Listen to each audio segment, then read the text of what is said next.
In this video, I'm going to show you how to create a campaign that is not a newsletter. Say you want to send something to your list, but it's not your monthly newsletter that you already have your template and everything done.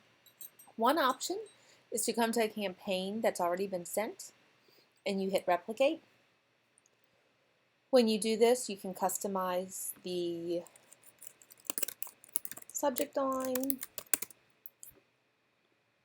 Now, with this option, there is going to be a limitation. The limitation is that we're going to hit edit here.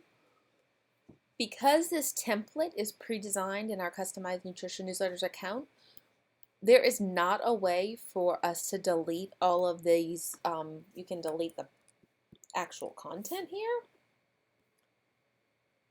but you can't delete the box.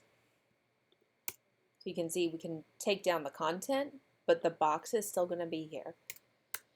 You can add content to the box, but you cannot take it down. So that is a limitation, and that's why I have the other options that I'm going to show you as well. But if you wanted to do this, you are certainly welcome to.